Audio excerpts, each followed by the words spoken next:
Welcome to the Build Series. I'm Kevin Kenny. We're about to be joined on stage by our guest today, who has been deemed the new Prince of Jazz. He's got a new album out right now entitled Anatomy of Angels and kicks off a residency right here in Manhattan at Cafe Carlyle next week. Please let's make some noise for Jon Batiste.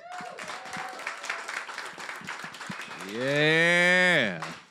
Welcome back to Build, Jon. It's great to see you. Good to see you. I see your shoes. I know. I knew shoe game happening. I whispered to Jon just before we went live here. I said, your shoe game is always strong, Jon. I remember last time you were rocking some great shoes. So when I was getting dressed today, I knew I was going to see I got to bring something nice for Jon. I love that, man. How you been? I've been good, man. I was thinking about it. I think, we're fortunate enough to have so many great artists come through Build and have conversations every day. Your conversation that we had may have been one of my favorites. It is one of my favorites, but it may have been my favorite. I remember that, man. It felt good to talk about the music on a deeper level. Like, right. We went there. Yeah. And that's really what makes this sort of platform of Build so great. And I want to talk about so much with you because I joked in the back, you're a tough guy to chat with because it's like, where the hell do you start with Jon Batiste? Because you do so many things, whether it's television, whether it's the great albums you give us, whether it's these live residencies that you're kind of increasingly becoming known for. Mm-hmm. I have to imagine, as someone myself that does a bunch of different things, every endeavor informs the other. Which has taught you the most? I think I learned a lot from being on TV because there's so many different intersections. It's the intersection of a lot of things. So you get on the show, and one night you may be playing music for a comedy bit. Another night you may be playing music with Yo-Yo Ma. Another night you playing with Mac Miller, rest in peace.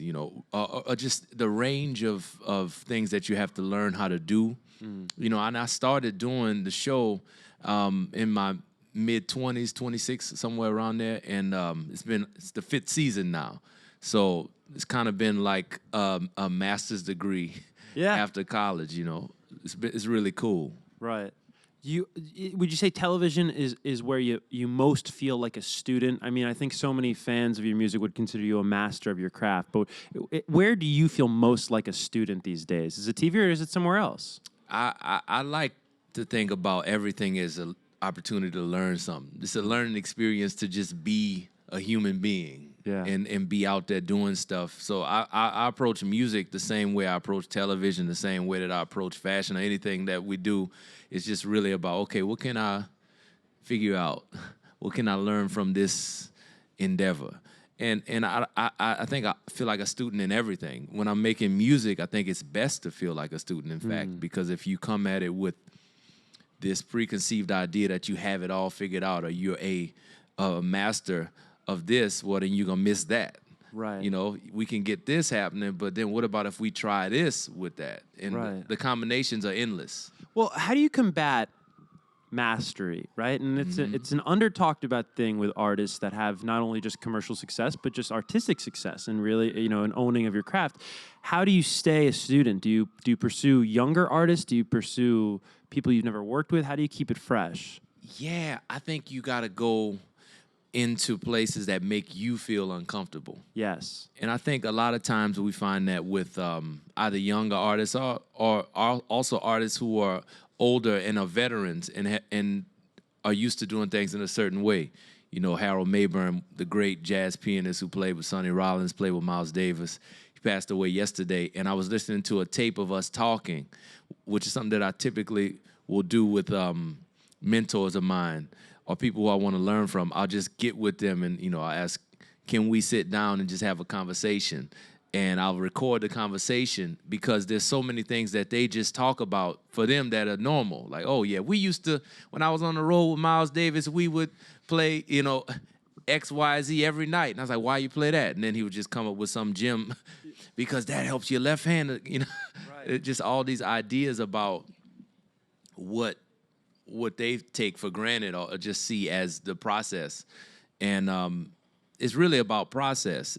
If you think about younger artists, like the album that we did at the Vanguard, Anatomy of Angels, is really, me being, 31 and the guys in the band, some of them 18, some 21. And I remember when I was them in the band with my heroes and thinking about the process of how to put a show together, how to play together and be a band. Yeah. And I learned a lot from them too, just seeing, oh, wow, you learn how to play jazz from YouTube. Like, It's kind of wild. you learn how to play from watching YouTube videos. I'm the generation, millennials, we're just at the cutoff where, when I was 12, 13 years old, the internet was just starting to really go. And so I feel comfortable in that space, but I also remember going and buying stacks of CDs and reading the liner notes on the CDs and figuring out who played where and where it was recorded and how it was made through the liner notes. So they have another experience, Right. Well, it's kind of a beautiful juxtaposition. I know millennials get a bad rap a lot of the time, right? For really anything given the week, right? But it is a beautiful juxtaposition as an artist because you are both equally informed by the digital world and the analog world. Mm-hmm. Can you feel that tangibly when you create art? Definitely. I think we're the bridge generation in the sense that there's so much that we understand that is similar to what was before, in terms of generationally understanding music and understanding culture. But then there's this kind of free-for-all. There's this fair game sort of quality to our generation that has kind of continued where nothing is off limits. I would be listening to stuff from soul music to hip-hop music to any form of the New Orleans music that I grew up around, whether it's, the traditional styles or the contemporary styles or the avant-garde styles. I just remember consuming a lot of different things in the time where I was in my most formative stages. So that's continued, especially with streaming. There's in playlist culture, you just kind of get bombarded with everything all at once, and you curate it yourself. So I think that's a good thing because it will breed new ideas. Right. What is the furthest influence? I want to think of the right way I want to say this because I want the answer out of you. What is an influence, or what is somebody that has influenced you that is the furthest sonically from the music that you make? And I don't mean that they influence you necessarily, in music, but maybe it was their attitude, maybe it was an aesthetic. Is there anything that would surprise us where you talk about playlist culture and us just absorbing all kinds of music? Does anything stick out? You go, maybe I saw a rock band, or maybe I saw a pop singer, maybe, Yeah. Does anything come to mind? I mean, there's a lot of stuff that I really love. In general, I love EDM. Yeah. I think that there's something in EDM music that has a sense of joy and a youthful exuberance that I really love in terms of people coming together. And the songs have this quality that's pretty... It's vague in that you can put whatever meaning you want on the song, but the overarching vibration is one of celebration and people coming together and a global sense of humanity that kind of cuts across different ideas of culture or barriers that may separate people. You can put anything in that context, and as long as it has that vibration, it will work. Right. So I find that to be interesting. I love that. I think EDM, a lot of people get lost in the glitz and the glam and the smoke machines and the big bass drops, but it's really at the heart of it a community, right? Yeah, exactly. Yeah. EDM or house music, just that whole progression in music is really interesting to me. I think that it can be something that maybe sonically I can go into at some point or try to deal with in some way, but it's more just the vibration of it, less the stuff around it. Yeah. I want to go back really quickly to something you said earlier about going into rooms where you're uncomfortable, right? And always being a student. Again, another challenge and a lot of people don't talk about it, but as you become more successful, right, it's important to keep honest people with feedback around you, right? People that'll check you, so to speak, right? So how do you become aware that you're in a comfort zone? Are you self-aware enough to sort of check yourself, or are there people around you that say, let's challenge you a little bit? I find that if I calibrate myself in terms of when I say calibrate, just the things that make me happy, if I make those the priority in that department, evolution and growth, and that's what I'm focused on, then I'll notice when something becomes stagnant. If your goal is to, say it's to make a lot of money, or it's to, be seen or be known or whatever, then you can lose sight of evolution or things that can help you to check yourself. And then also just being around people who, at least having one or two people who you talk to every day or every other day that can tell you, man, you should push that a little further. Right. You're not quite there, bro. Well, You got to go. and you really, the crux of what you just said, right, is external validation versus internal validation. I think that's the whole secret to it, right? Absolutely. I mean, I'm very fortunate to have had the a lot of the success that I've had on a national level and being able to touch people across different parts of the world came when I was more mature. 26, 27, I had already been on the road and already had a chance to kind of deal with a lot of that stuff. I feel for people who have that responsibility thrust on them when they're, kids. Yeah.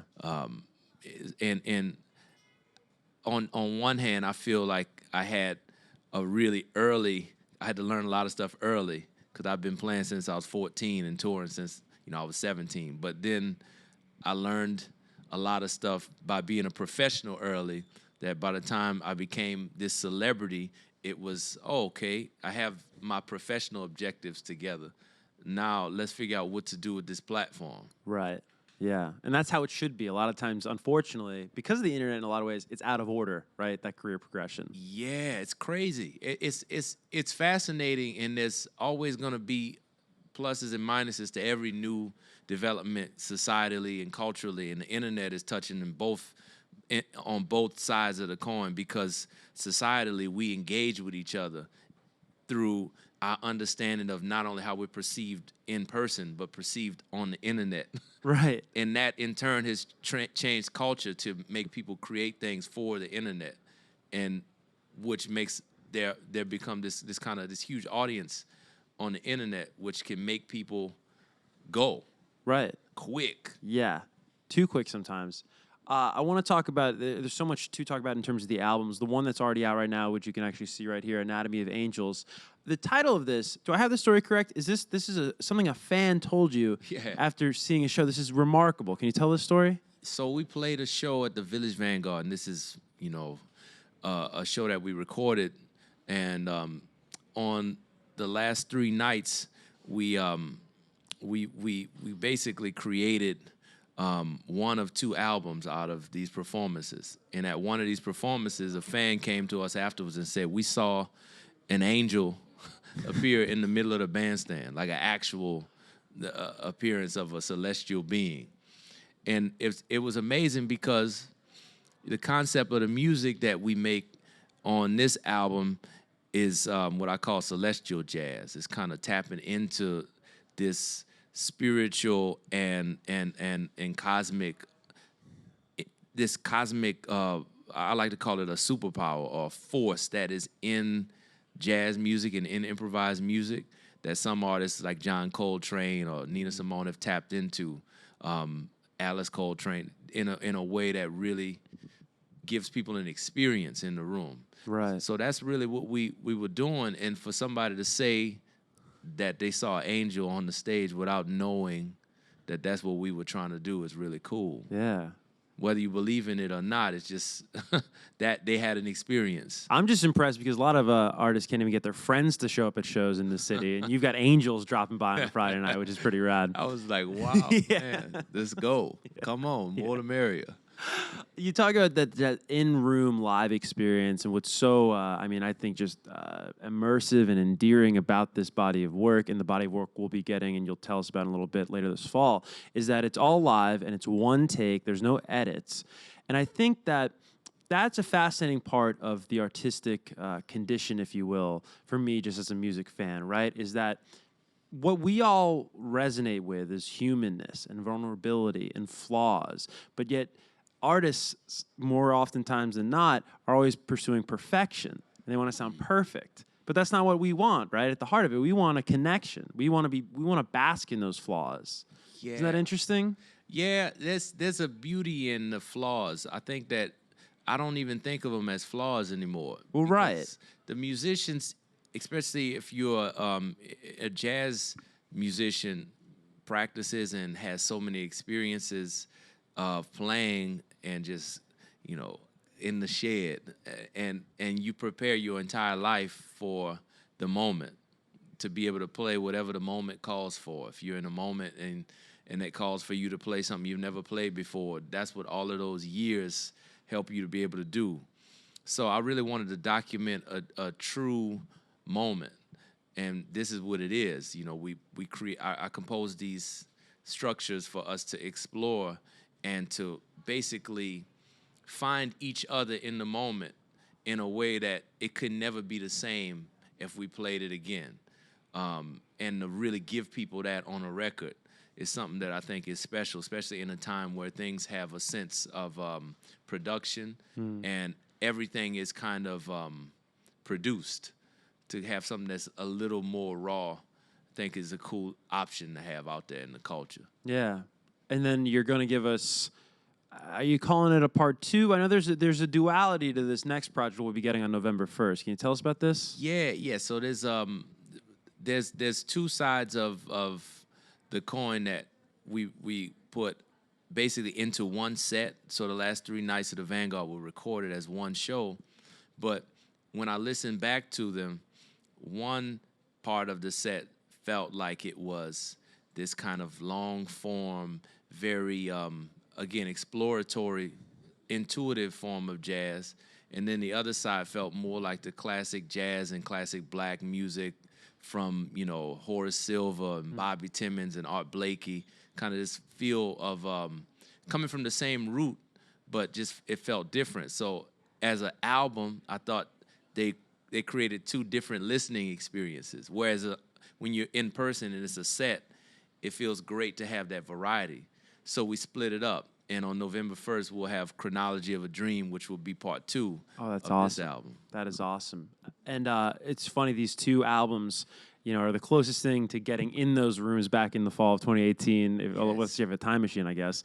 And they're kind of the greatest promo for what you're doing next week here in the city that there could be, because it is so special to see you live in a residency in Cafe Carlyle. It kicks off on September 24th, and then it runs through the 28th. You've never played the Cafe Carlyle. No, I haven't. It's somewhat of a legendary spot here in the city, and it's almost like an additional character in the room. It's almost like an opening act of sorts, right? Because of the history of the room. Do you find that as an artist, do you anticipate being influenced by that at all?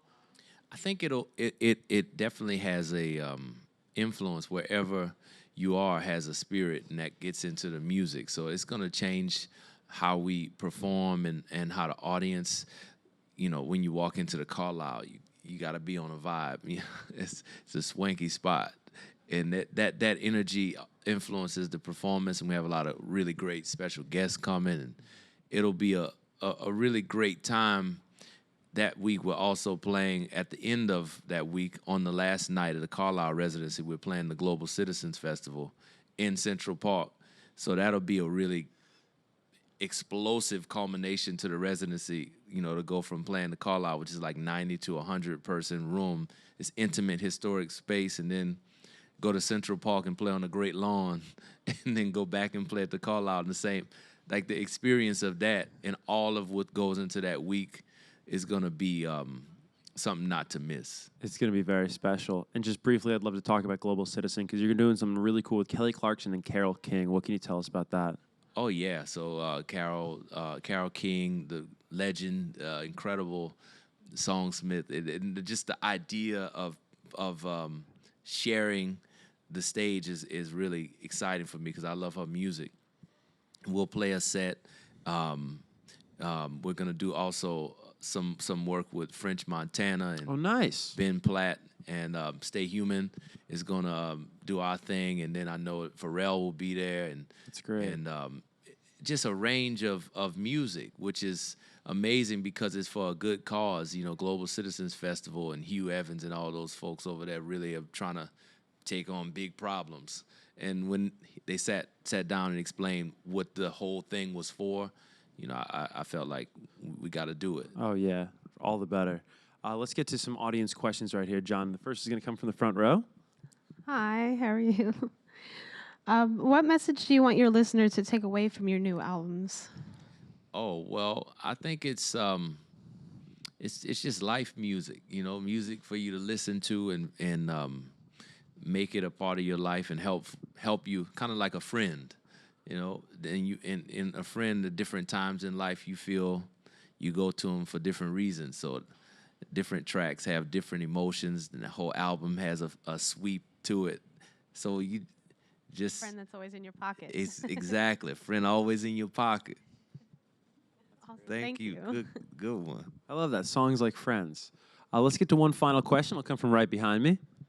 Hi. Hey. I was just wondering, as a musician, what inspires you outside of music, whether it be visual arts or literature or anything else outside of music? Oh my goodness! So that can go from what is my faith. I'm really inspired by meaning and figuring out, you know, why we're here and how we can, you know, this little light of mine, I'm gonna let it shine. Like, how can we connect with each other? And so definitely my faith, and also just poetry I find to be inspiring. Basketball is actually inspiring for me. I play a lot of ball. I used to play in high school, and we won the national championship. And that was a lesson in and of itself, to be on a team and to see how teams work together. So I always think about bands and music as like putting together a team. Since then, it's hard for me to get it out of my head that way. And I'm inspired by the next generation. My nephew is 10. I have another nephew who's 4, and they're amazing. Just, they're so advanced. It's amazing to me to see the way things have shifted in terms of how people think and how people are evolving. So, Thank you. Watching basketball or just playing it? I'm curious. now more so watching it. When I was in high school, there was we were on AAU team. Yeah. And I played a lot from them. But then, you know, there's something about your hands and playing the piano that if you play basketball, it's probably not a good idea. So I kind of had to. Yeah. Choose one or the over the other. Yeah. Well, John, definitely. thank you so much for stopping by, Oh, man. This has man. always been a pleasure. I may like this one even better than the first one. Man, my man, we in there. Yeah. Again, Anatomy of Angels is out now. We have the new record coming out November 1st. You can catch John if you're local to New York City at Cafe Carlyle Residency next week. One more time, guys, for Jon Batiste. Yeah.